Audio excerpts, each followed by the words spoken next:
Let me tell you a little bit about all our people here. You're already aware about Mr. Prithviraj, Kothari and Soma sir. Let me tell you about Mr. Dibyendu Chakrabarti, the Deputy Director General Eastern Region for BIS. He passed out BE from Bengal Engineering College, Shibpur, Havda, and has worked in the fields of standardization and quality ecosystems in BIS, the national standards body of India, for the last 33 years across various centers in Mumbai, Delhi, Kolkata, Orissa, and Himachal Pradesh. He has contributed towards harmonization of standards and efforts for removals of technical barrier to trade among SAARC countries as a founder director of SAARC Standard Organization posted at Dhaka, Bangladesh. He's a lead auditor for different management systems, including QMS, EMS, QHMS, laboratory management systems, etc. And presently, of course, you're aware, he's a Deputy Director General, Eastern Region for BIS. Our next guest on the stage, Mr. Kamlesh Sharma, is heading the department, which was earlier the Department of Precious Metals, IFSCA, presently focusing on the regulatory policy framework for building a bullion ecosystem around IIBX in GIFT IIFC. Mr. Sharma was also jointly heading the Banking Regulation Division of IFSCA. In the RBI, he has worked in areas of foreign exchange and fiscal stability, and prior to that, he had worked in diverse roles and organizations in financial sector. He is an MBA Finance and a Chartered Associate of Indian Institute of Banking and Finance, also holds an FRM certification of the GARP USA. Let me also tell you that he's a qualified cricket umpire on the BCCI panel since 1997. So in case you want to discuss something else than gold, you've got another person here. Of course, you'll have to do that offline, not on stage. Ladies and gentlemen, I'll now hand over this session. Before I hand over, Mr. K. Mahendran has over 30 years of experience in gold and silver bullion banking and has in past worked with MMTC Limited, Scotia Mokata, and recently developed a full-fledged bullion desk at Karur, Vysya Bank as the country head of Precious Metals Department. Such a pleasure to have you here, sir. Ladies and gentlemen, with this, I leave this session in the able hands of our session driver, Mr. P R Somasundaram, Regional CEO, WGC. Have a great ride with him. And please make it as engaging as possible. This is the only session between us and a glittering award ceremony on the other side. Good evening. So we'll try and make this session as interesting as possible. I've got the toughest job, questioning experts here. I'll try and do my best. But if you have any questions, please do raise your hand so that we could just engage them as the discussion progresses. So as you can see, there are people here from several agencies of the government. There's from the Bureau of Indian Standards. You have the International Finance Service Center at Gift City. And you have the Additional Commissioner of Customs. I mean, what more do you want? And a banker who is going to fund everything that we are talking about. So, and of course, we will have Mr. Kothari in a while. So, these are the people we are going to be discussing certain things. So, the topics may not exactly be the same. I'm not going to ask the same set of questions. It has got to be different. Sir, Mr. Dibyendu, can I come to you first, sir? The biggest change in the recent years is obviously mandatory hallmarking. So, my first question to you is, how do you find the experience in that? Has the mandatory hallmarking and HUID now settled down? Number two, has it really created the kind of trust with the customers as you expected? Sir. Now, how we, the National Standards Body of India, Bureau of Indian Standards, who has started their journey since 6 January 1947, happened to be in this India Gold Conference. 22,000 standards we have already published. We are working in the field of standardization, quality ecosystem. Now, as in the last session, the different speakers has pointed out, and the moderator also has pointed out, gold happens to become an integral part of our life. So, we thought it cannot be out the ambit of the standardization. So, we found the standards. We found number of standards on relates to these bullion industries, gold, silver and all. Journey started somewhere in 1999 when RBI told you have to have a quality of the gold ornaments, silver and all this. Then we started initially with the quality of gold, that standard 1417. Then came another standard for silver and all. Then we started journey. We set up some laboratories. There are some people who are representing this hallmarking center. We have got around 1500 hallmarking center around India who are doing the testing. Over the period, we used to have a different sort of marking scheme. There used to be 4 marketing. I've got a presentation also anyway. So then we switched to HUID, Unique Hallmarking Scheme. As you rightly told, that it has been started some July 2021. And these hallmarking centers, they started doing the testing, ensuring the conformity with the relevant caratage, or started putting that HUID mark along with BIS logo and others. 3 mark point, 3 or 4 marks. Now, what is the scenario as on date? Starting journey from July 2021. Now, sir, per month, pan India, more than 1 crore ornaments are getting hallmarked. More than 1 crore. You see the way people have come forward. And what are the benefits? Customers are getting the benefit. Jewelers are also getting the benefit. AC is putting all efforts to ensure the quality of the gold. So 1500 ACs per month, 1 crore hallmarking center, hallmarking jewelries. So sir, it's the way we have started, and we'll move forward, sir. Thank you very much, sir. That was very encouraging. 10 million pieces of jewelry is being hallmarked every month in India. 10 million pieces. And that's no small deal, clearly. But we will come back to the question. There are people, Anil, I saw James somewhere.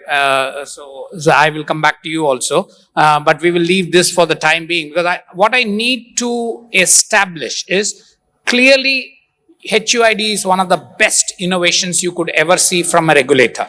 I don't think a regulator in recent times has been as bold as BIS in bringing it. Now, trade might have a different view because there were initial teething problems, etc.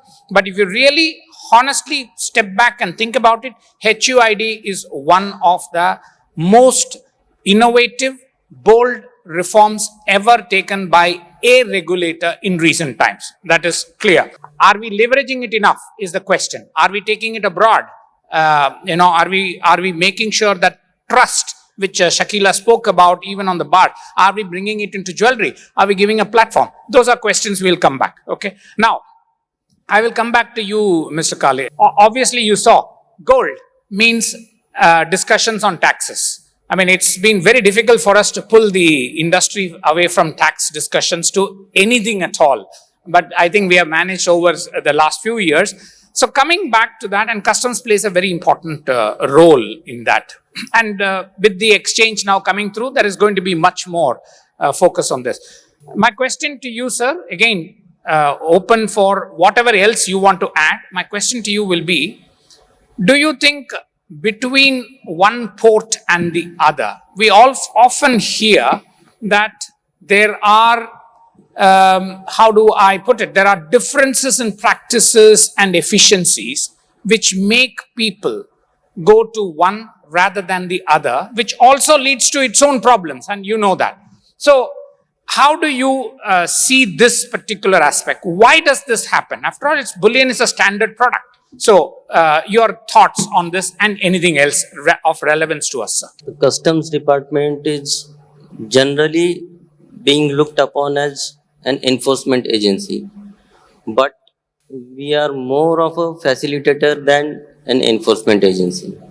There are certain reasons why the different ports uh, react differently.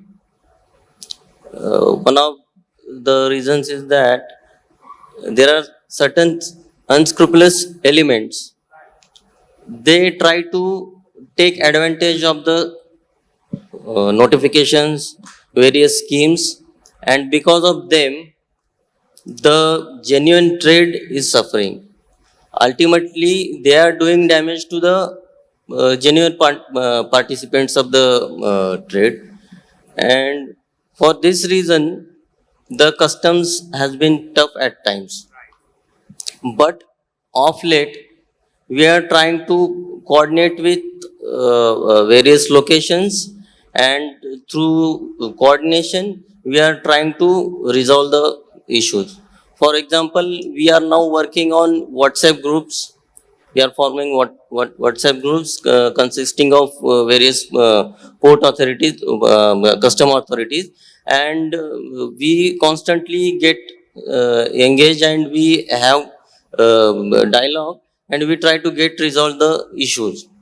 As far as Kolkata is concerned, there are certain issues raised by the association.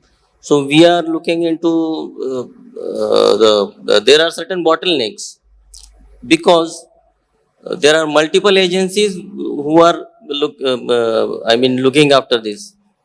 There is one agency who is registering the gold bond, and the other agency who is clearing it, Right. and then there is a different agency who is closing the bonds. So sometimes there is lack of coordination, and this is being brought to our notice by the trade only. Right. So we constantly engage with them, and we are trying to solve it. Right. And definitely the government is going to come with a big policy changes to address this issue. Yeah, one of the things are excellent, and what you said is absolutely rings true. I think I'm sure the leaders in the industry will. There are unscrupulous elements even on the industry side who actually create and weakens the entire system. As they say, the strength of a chain is the strength of its weakest link. So that's what is happening here. So one thing I wanted to ask you as a follow-up question is there a general rise in the type of complexity and problem after the rates have increased? When the rate was 2%, did it have a similar complexity? Kothari, why don't you say, when it was 2%, was it as complex as this was? नहीं देखिए जब 2% rate था there is no difference between the international market and domestic market. Right. So if you see at the time of 100 rupees customs duty or maybe 450, 300, then 100 rupees, that the DRI, it's clearly listed there is a 0% of smuggling because Indian market is lesser than the international market. Now it's today almost a kilo 9 lakh rupees difference between international market and domestic market, just the size of this one. It's a difference of 9 kilo rupees. And lot of passengers, I'm not talking about the difference of international and domestic market, but if it's 18%, each and every passengers, those who are going abroad for traveling, they wear 100 grams of a gold like Istridan.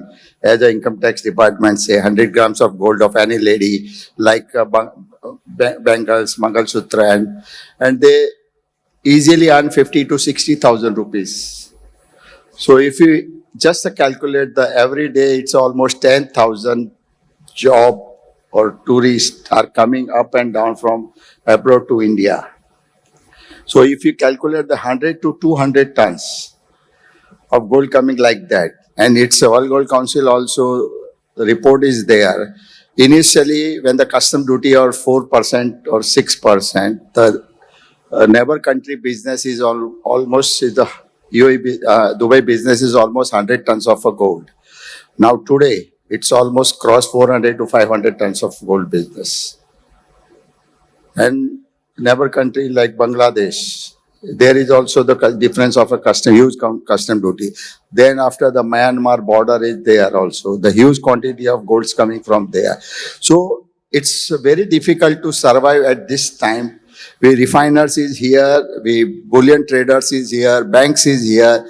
Almost 6 months should be in market is the disparity. 6 months. We cannot survive. Last year, if you heard in the last November 22 to March, there is huge disparity in the market. Almost $100 discounted in the domestic market. We never seen in the history of this Indian economy. So this the happen if it's 18% of difference between international, it's maybe happen. Thank you, Prithviraj. One of the things that probably comes to my mind is, you see, on the one hand, we are looking at international agencies like ourselves, LBMA, and you're all involved in that, you're signing it. We are talking about bar traceability. So any bar which is produced anywhere in the world should be traced, right? And there are systems. I mean, they may not be ready as of today, but there are systems. Now, on the other hand, we have problems with customs. I mean, clearing it because of smuggling and various things. Don't you think if we bring both these worlds together, and India actually takes leadership in bar traceability, gold bullion integrity, through the exchange, whatever it is, it becomes so simple for their customs because there is an international system. It is like nobody thinks dollar comes, you have a PMLA, but dollar is dollar. There is no problem. I mean, the banker just has to take the dollar. He has to look at the nature of the transaction. Similarly, do you think as a nation, we should just simply focus on traceability of bar? We will choose the best system in the globe, but we'll say we are part of this. Therefore, when customs gets it, something is imported, you know which are all the bars there. Already it is available in the international system. Then customs will not have a problem. It doesn't matter who imports, right? Today what is happening is you don't know what is in it, whose bar is this, where did it come from, what are you declaring, purity you don't know. Many problems are created. Don't you think it is time for us to actually appreciate what's happening globally and bring gold bullion integrity into the system? Now, I will go back to Kamlesh. Kamlesh, you are from IFSC, new regulator, you are from RBI. So that is more important for us. He's not representing RBI though, let me say that clearly. But I always use him as RBI's sounding board, just to see how RBI thinks. Because once you are in part of RBI, you always think like RBI. Okay. Now, Kamlesh, you are a new regulator in IFSCA. You are facing a lot of this thing. Now, do you think it is important for India to be part of initiative like this, which is the bullion integrity? Absolutely. Absolutely. Not just because we are a new regulator, it's a greenfield project. IBX is a new exchange. We start with a clean slate. So we have every opportunity to actually start with the best of the global practices. And we don't have a legacy to actually first clear up. Now, it's very interesting because even when I'm representing IFSCA, or means the part of the mandate is to develop the GIFT IFSC, and in that bullion ecosystem happens to be one of the most ambitious projects. And this is the industry here which actually is behind that, and this industry, the domestic industry only can lead that. So that's where I'm just coming to the linkages, because GIFT IFSC or a bullion ecosystem in GIFT IFSC makes sense only because of the strength of the domestic gold economy in India. Otherwise, there is no point. So I think and I wish, actually, coming from the IFSCA point of view, because IFSCA will have the international orientation. So anyway, we are expected to.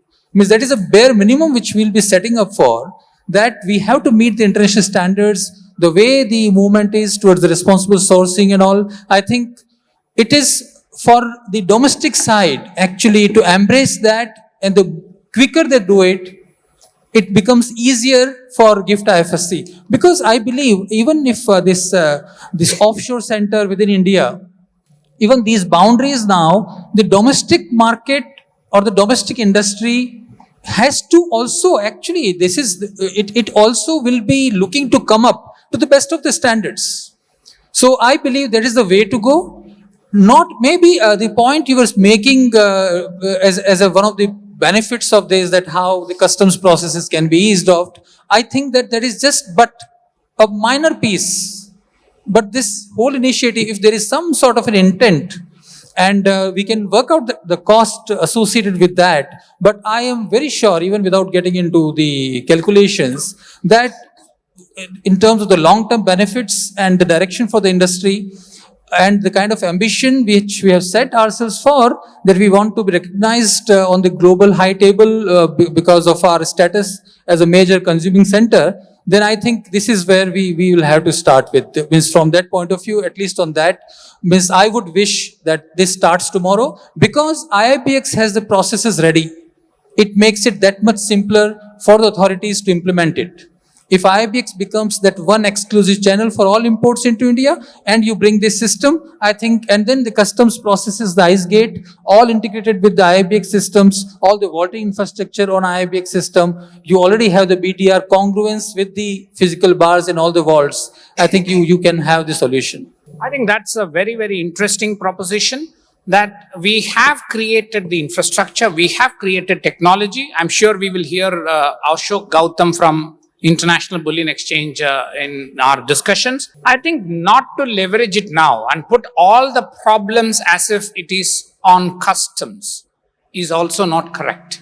Personally, I have heard it, because at the end of the day, they don't only, India is a big importer. So there are lots of things coming into the country, and bullion is very easy to misuse.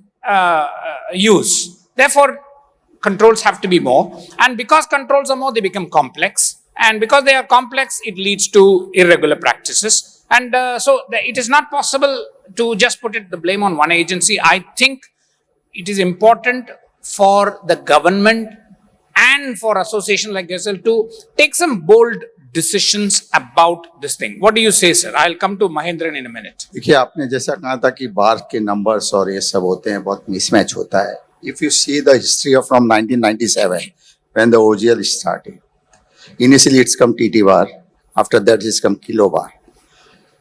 Almost, if you calculate just the 700 tons of a gold in a year, till today, almost 20,000 tons of gold lying with India. How we can now prove that this bill of entry, or where we can go? So simple solution. Today, we have to prove in Custom Act, we have to find the bill of entry or where to purchase. Instead of that, customs have everything, the bill of entry, the serial numbers, packing list, everything. When we clear the goods, that time we produce it. If custom says that we have, हम लोग वो देखेंगे, जैसे हमको भी आज दिखाना पड़ता है, हमको सब प्रूफ करना पड़ता है कि ये कहाँ से खरीदा है, because of its 22,000 tons is not a smuggled goods, it's correct. But where we go to, it's a simple man where to go to bill of entry. हम लोग जब माल बेचते हैं तो सिर्फ गोल्ड टीटी बार और गोल्ड किलो बार या gold 100 grams bar 995, 999, so and so rate and so GST we collect and give this. But after that we can't, हम लोग खुद उनको नहीं देख सकते कि हम लोग कौन से कंसाइनमेंट से माल बेचा है, और इसकी बिल ऑफ एंट्री हमें भी नहीं मिलती है. But as a custom act it's a confiscated and is seized by customs because of the bills or bill of entry or nothing. So instead of if custom department अगर वो खुद proof करे कि हम लोग इसको रेगुलाइज करेंगे, because they have a serial number, they have everything, तो ये पूरा सॉल्यूशन को चेंज हो जाएगा. और for the confiscated gold. Yes, not a confiscated. Those gold we have lying with Indian household or anywhere. और बाय इन द ट्रैवलिंग और everywhere. तो वो सब सॉल्यूशन का हम लोग उसकी कोशिश कर रहे हैं. The section I don't know, but we challenge that section that custom has to prove that this gold is a smuggle gold. So all the solutions should be sorted. Right. So the thing is, every conversation takes us to many good initiatives being done by individual people, individual organizations. One thing, slightly if you pull back, what you see is we are just not able to bring all this together, and tell the government, etc. And we are still struggling with, as I said, 30,000 tons and not even being able to recycle 1,000 tons. Well, that's a independent conversation. I'll come to Mahendran now. Mahendran, we spoke a lot about Boolean integrity, because once Boolean integrity, even digitally, is established, all that what we discussed. First of all, it makes a lot easier. Even at 18 and 15% or 15.5%, it makes things a lot easier. Now, coming back as a banker, you've been in this industry for a long time. You've seen many changes through this, etc. If I were to just ask you, you've seen a lot of changes. What are the few things in the next 5 years you would like to see a change? If you can just list down. It doesn't matter that it is possible, not possible, that kind. I'm not asking you about the possibility of it. I'm just saying we all have it, right? I mean, you have experienced this industry for 30 years, probably. What do you think are the 3 big changes that are probably needed? Yeah, so before I can answer your question, I just want to tell Mr. Govindrao his contention was, I mean, he had a feeling that the customs department is being looked upon as enforcement people. I don't think that's the case, basically because when you look at the kind of imports which are having, almost about 900 tons of gold keeps coming in. If that was the intention of people when they're importing, I don't think the quantum would bring so much. That's one which I wanted to say. And in terms of, to answer your questions, let's go back to what's happening from a government perspective. Way back in 1935, we had a regulation which said they had to take RBI's permission for external trade in gold. From there till today, we are talking about gold being imported into the country under a concessional rate of duty. So there's a big change between what was happening in the past and what's happening now. There was control regime, there was the Gold Control Act, then we had this open general license, as Mr. Kothari said, then special import license, then we had import of dowry, then we have import of gold under the SEPA. So in terms of regulations or in terms of what needs to be changed, I don't think there's much to be done. Irrespective of what's happening is, things are going on, there's no changes there. There's been regulation which has been changing from time to time. And there is ease in doing business. But at the same time, as was pointed out, any regulation from a banking point of view, when we import gold or bullion or whatever it is, we look at it from the spirit point of view also. There are some elements, or there could be some people who don't understand what is the rationale behind that. And then we go back to the government, and then the government wakes up and then makes some changes. We have had some sort of imports, notifications which change the kind of gold which is going to come into India.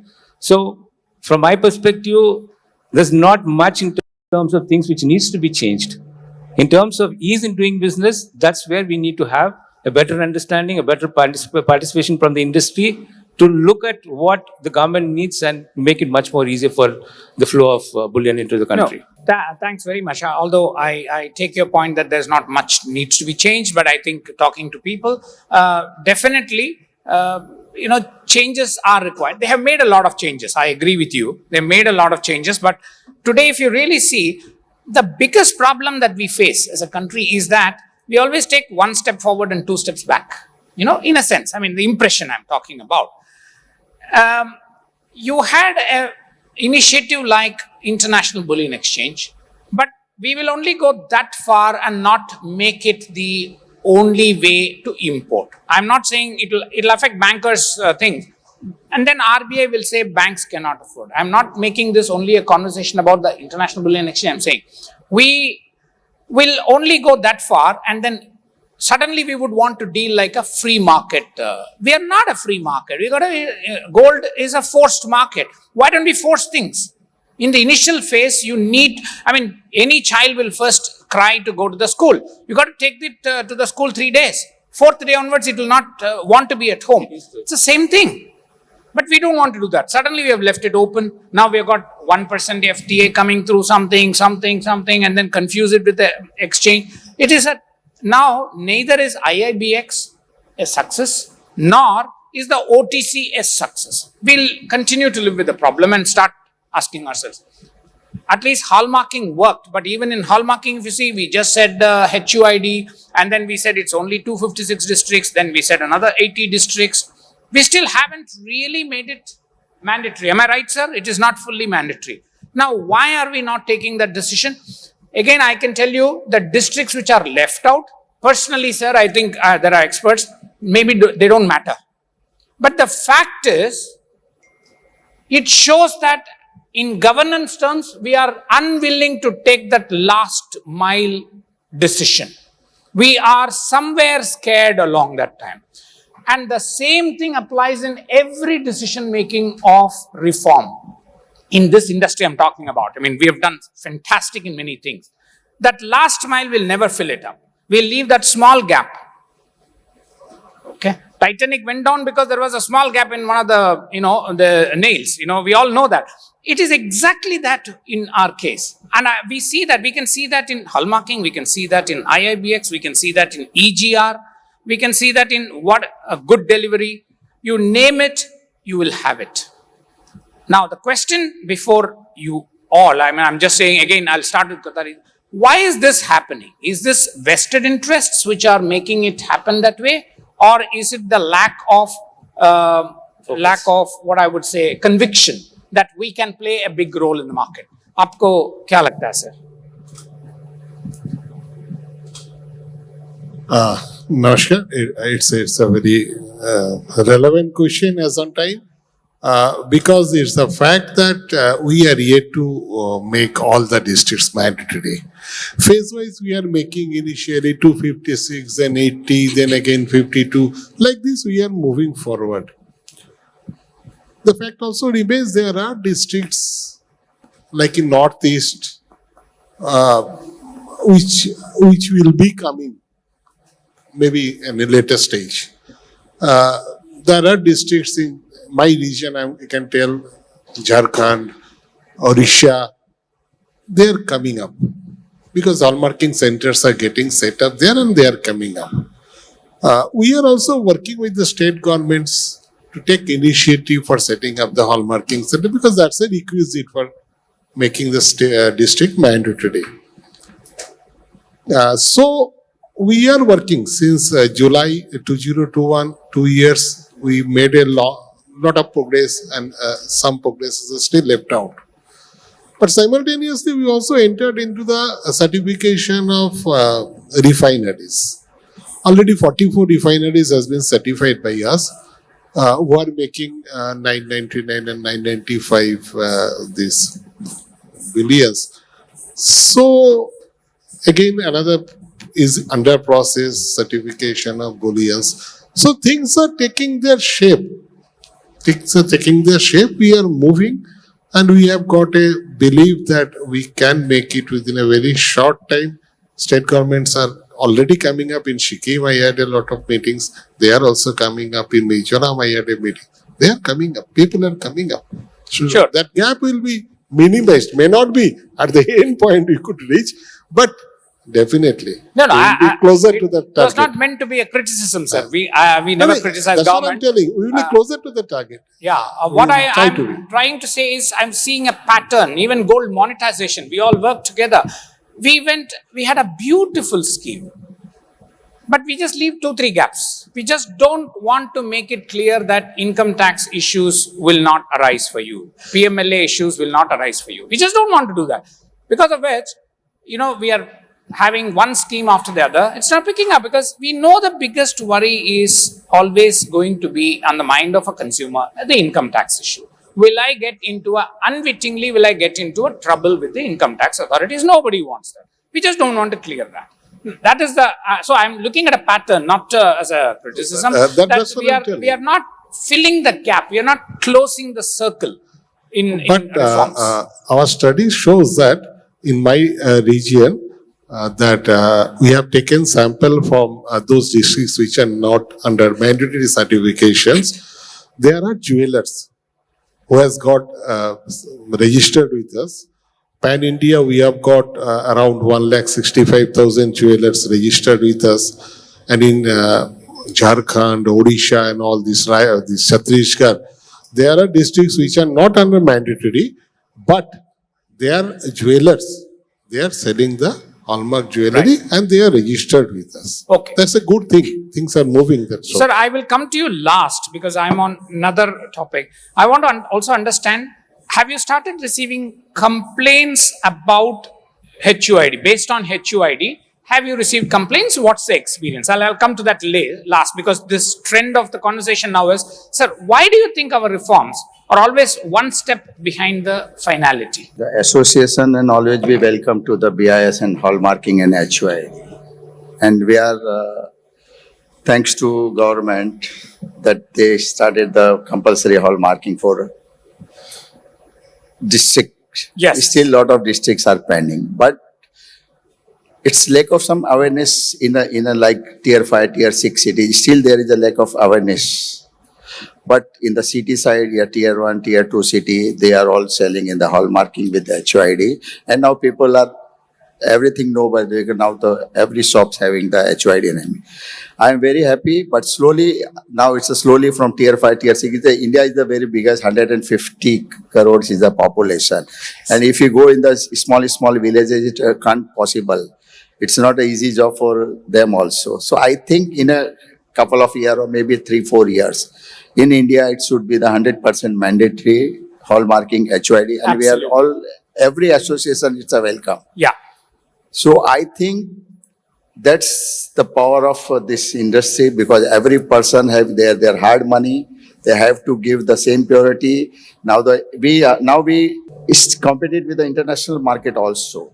The HUID, the FIS flow is coming now slowly in this sector. A lot of corporates are coming now in the gem and jewellery sector. So I think HUID and hallmarking in the whole state should be very right direction and right post. Fine. Kamlesh, to you, as we said, now you are sitting on the other side, so you may not be able to fully. Why do you think this not being able to fill the cycle? I mean, you have IIBX, why don't you make it work? And you require 2-3 key decisions. I understand politically some of them may be sensitive and you may need to take it, but the benefits are so large, right? And we are not saying all things must physically come through Ahmedabad. We are saying Ahmedabad is the trading center, IIBX is the trading center. You take delivery anywhere. They could push IIBX to say set up vaults in all these places. Why even that is not happening? Yes, so I think I got the spirit of what Mr. Som's question is actually coming from. And so IIBX is an example, as you have been clarifying. So I'll come to IIBX specific case later just to prove a point. But I believe the issue is a bit more macro. If I could have the liberty of drawing a parallel with, say, conducting a cricket match, you have one set of laws of cricket. You may have a tournament-specific playing conditions. This is what all the teams know. And then everyone knows that there are 2 umpires or maybe a TV umpire sitting in. They will conduct the match as per those laws. Now, right now, because we don't have that full set yet. So this is supposed to be a regulatory roundtable, although we are sitting in a straight line. Maybe you are completing this circle by moving around. The problem is that we are having big missing pieces here. So we don't first know the entire universe of all those who have a stake from the regulatory side. Players, we are ready. We know the players are quite there. But who all are regulating those players and their game, even the players actually will find difficult. It's like that the bowlers and umpire is telling the bowler to go ahead and start bowling, and the other umpire is telling the batsman to take a walk towards the pavilion. It is that kind of chaos. It's slightly a bit more crude example, but I do believe that first of all, we do need one clear regulatory charter. There has to be some sort of, whatever you may call it. It may be a gold policy board, or it may have some SRO kind of a character as well, but it must have the representation from all perspectives from the regulatory side, whether it is the fiscal side, in terms of revenue side, what do they want to do with the gold import policy, whether they want more gold to be imported or not. If that is the case, then what is their policy about the recycled gold? Then you will have about the banking system's role, so it is that kind of a model there. I believe that if there is one clear set of regulators with a clear mandate, one clear regulatory objective about how to develop, bullion industry. Now, IIBX experiment is a case in point now. That's where actually these are coming up to surface. They are crying now very, very loudly now that, see, these are such big holes. Yeah. So we don't know if you want IIBX to succeed and you want that there should be an international exchange of India, and then you don't have the banking system playing any role because the banking regulator was actually not looking at the same objectives. So banking regulator was not on board about that. So those concerns are being now understood and addressed. Similarly, for the trade policy side, now whether you want to have more free trade agreements, whether you are working on those things or you want to promote the local refining industry. So these are like cross purposes. I believe that is because the problems are so glaring. Only good thing is that it's very easy to start improving. So, but I believe we have to sequence maybe the major steps first. The industry is actually making the right noises. So we, as being part of the regulatory setup now, we do get to understand about the various representations that go from the industry bodies, and they are well-meaning. In fact, that is only helping us as a new regulator to actually go to the government and the policy makers, the concerned departments, that see, even these things have to be set right about the domestic industry. Unless we do get that right, it's very difficult to actually present a very good, strong face of the international side. That's how I will put it. No, I think it's very well put. Clearly, and we have discussed quite frankly, clearly there is a need for one overarching gold body, regulator, whatever you may say, takes a clear view on what we want to do with gold. That is why I still say that, yes, we had a gold policy by Niti Aayog a couple of years ago. We did something, certain things when they were more operational, and people who are in the know of things also know that that got a little hijacked by a certain, the report writing skills of some people. I think probably we need as an industry to come together and give a more firmer, more clearer target next 5 years. I'll give an example and then I'll come back to you, sir. I have 1 or 2 questions for you. When it comes to bullion, I'm talking specifically of bullion. Is it possible to say or take a vision like, BIS had a vision, everything must be hallmark because customers must be benefited. Is it possible to take a visionary statement like bullion in this country? Doesn't matter whether it is 20% tax, 25% tax. That's not the question. Bullion will be cleared in 30 minutes. Dore will be cleared in, I'm just giving this thing, 2 hours. Is it possible that we have such metrics rather than just say, okay, it will be 2%, because 2% may never happen. But why can't we at least change it and say, Dore, you're a Dore player, you're a registered player, you have this. 2 hours, you get your Dore. 1 hour, you get your bullion. Is it possible to work with that kind of a thing? If we see gold market as an ecosystem, so you can see there are various players in that ecosystem having different interests. As far as customs or income tax is concerned, their interest is revenue. And when it comes to gold, there is huge revenue implication. For example, my experience about the duty-free import of gold, and it is linked with export obligation. In some cases, in few cases, the export obligation could not be met with the exporter, and for that reason, banks have now duty. They have to pay duty running into crores of rupees, and now bank is not, really willing to pay the duty. So it is stuck there. So we are looking for our interest, but if we see this whole market as ecosystem, we need to come together and decide on a way, as you were saying. The hallmarking just is one example. There should be some system wherein all players come together and decide on a system which will be beneficial to all, which will also protect the interest of revenue. Yes. Because see, today, the Prime Minister has even said every infrastructure project, you could actually track.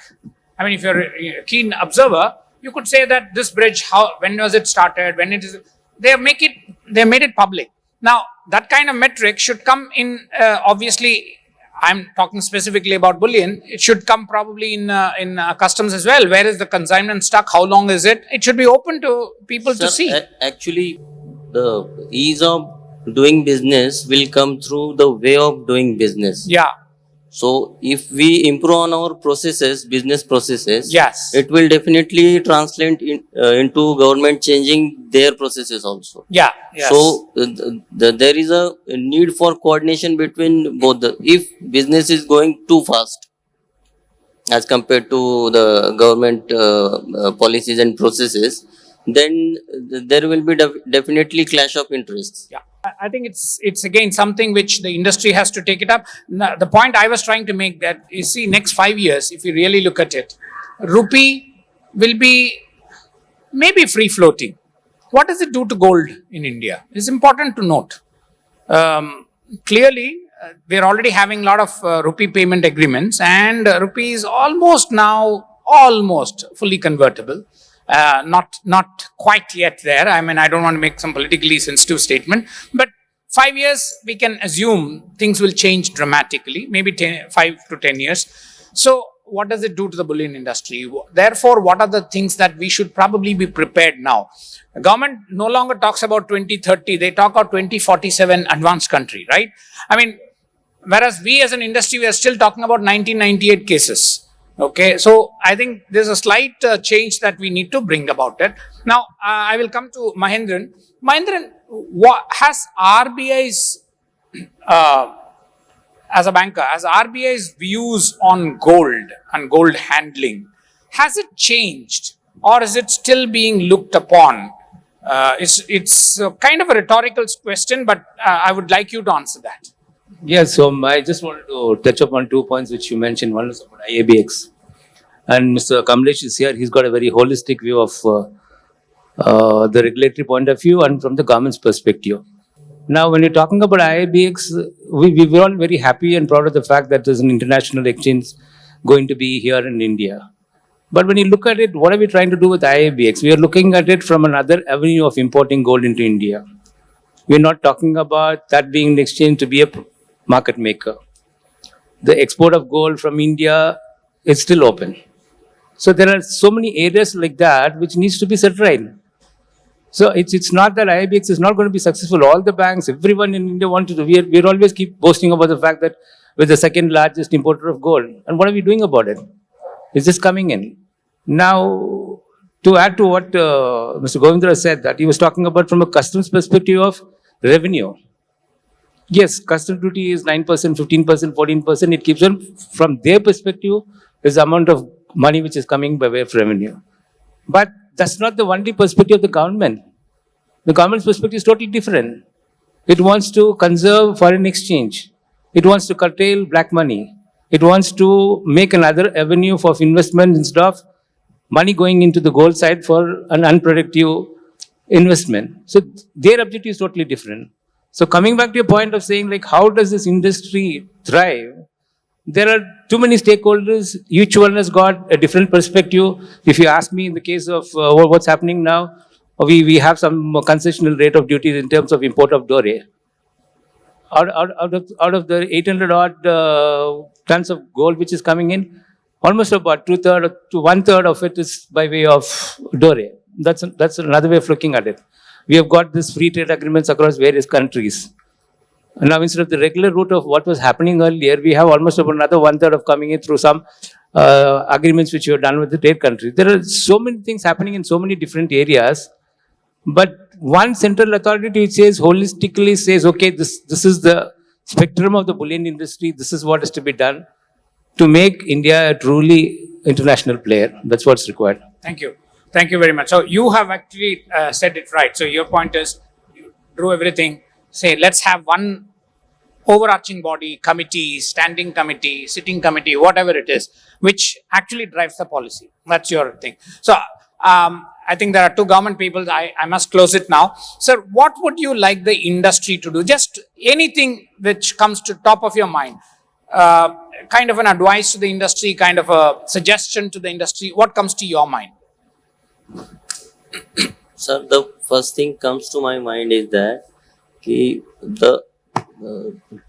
the genuine players should come forward and give information about the Brilliant. uh, This is brilliant. This is the SRO concept, which is what we are saying. The industry itself will audit itself.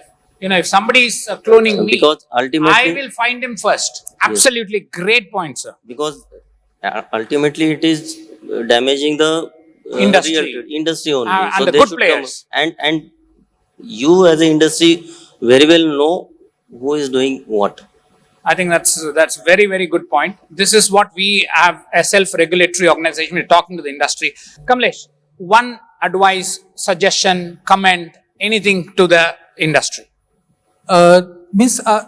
Because the industry has to, if it can rise above the short-term immediate benefits to their constituencies, and they keep on thinking of, developing into the right direction and looking to actually be ready to benchmark themselves to the international best practices. The earlier we start, the better. That is what I would want. I think most of the things we are doing right. But if we can show the intent very clearly and go to the authorities that yes, we are willing to really benchmark ourselves to the best practices, and we don't want to actually be associated with those perceptions about the industry. So this is what I think industry can Thank do. you. एक gold board होनी चाहिए. Gold board. Now what happened? Sometime Ministry of Commerce, Ministry of Finance, RBI, and we are going from round and round, Yes. but never get the solution. Yes. So we have to have one board which is comes under together with Commerce Ministry, Finance Ministry, RBI, CBIC, and DRI and Income Tax. All together, and GST also. All come sit together and give the one direction. Now today we have facing lot of problem, and every time we are going to give the mail, the round and round decision go to this is not comes under Ministry of Commerce, you go to the Ministry of Finance, it's come DFS, or sometime come it's a RBI. So we want the single gold policy. So we do business, and the self-assessment is a very fine. If a refinery of 10 years old or 5 years old or 15 years old or 3 years old and so much capital and so much turnover, they can self-assessment. Thank you, sir. Sir, any suggestion, anything to the industry? Sir, for the information of the house, we have made an app, and this is widely available. That is called, we call it BIS Care app. So when someone is purchasing HUID product, that will get reflected details of the center where it has been tested, a name of the manufacturers, and a name of the manufacturer band kar diya gaya. But anyway, other details, whether it's a ring or this thing, what's the weight, what's the purity, everything is coming up. Number one. So it's a good achievements. And sir, since July 2021, in last 2 years, we could go so far that per month 1 crore are getting hallmarked. So we have got a huge future coming up for getting a quality of ornaments, quality of gold bullions का ऊपर भी हम लोग काम कर रहे हैं. We are working on quality ecosystem of bullions also. So industry has come up in a big way for getting compliance to that standard of quality of gold. Thank you. Thank you Keep very it up. much. Thank you. Thank you very much. I will summarize everything. We all heard about gold board, etc. I think perhaps, again, you're all there. I think we should pull up a few ideas. There are two types. One is the broader strategy policy. The biggest mistake, in my opinion, we did. When I say mistake, in hindsight, it's easy to say. We were all part of it. Is to say, give it at 0% duty. It's not going to happen with this. What we need is to give some sensible suggestions. So there is a policy for the next 5 to 10 years, which we should write it in a very practical way. And there are operational issues. The point is, in the policy, we just bring an operational issue, and in the operational issue, we bring policy issues. That becomes, there are lots of operational issues, in the tax arbitrage, etc., etc. Maybe if we all collectively put our heads together and make out a report, we will try and take some initiative on this. It will be helpful to that. With those words, thank you very much. And thank you for patiently listening to us. And thank you for the time. I enjoyed it thoroughly. Thank you so much, sir. You kept it very interesting.